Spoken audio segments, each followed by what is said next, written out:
Today our gospel tells a story of a flashback that King Herod has of having John the Baptist in his jail and eventually him killing him. It says that Herod had thrown a party for all of his servants, all of the people who served him, and his wife and her daughter as well. And that it says that his wife had given or his daughter had done this dance, and it greatly pleased Herod. And so when she was done, he promised to her said, "Ask anything of me and I'll give it to you, even half of my kingdom." And so it's his great promise that he made because this dance delighted him so much. And he had John the Baptist in his keeping, and his wife Herodias didn't like John the Baptist because he had called out Herod's illegal marriage to her. And so she encouraged her daughter to ask for the head of John the Baptist on a platter.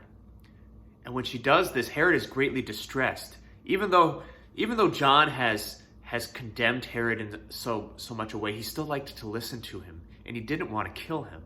Yet he made this promise. He made this promise that was an unholy vow, you could say, to give anything to someone else who's a human being. And I think that it's a good reminder or it's a good indicator, a good gut check for us to say, where have I made promises on a human level? Where have I made promises that are an unholy vow? That say, I am going to obey the will of mankind rather than the will of God.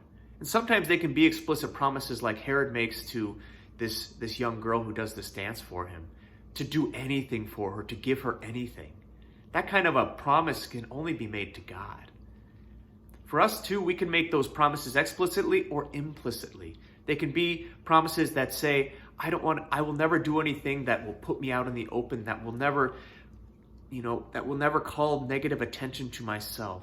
I'll never put myself out there so I won't be part of the cool person's club, Whatever it is, sometimes we make those sorts of vows to ourselves. And those are the sorts of vows that cannot stand.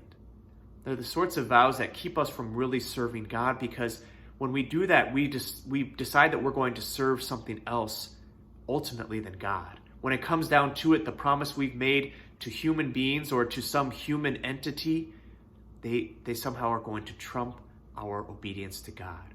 And we have to be totally open to obedience to God.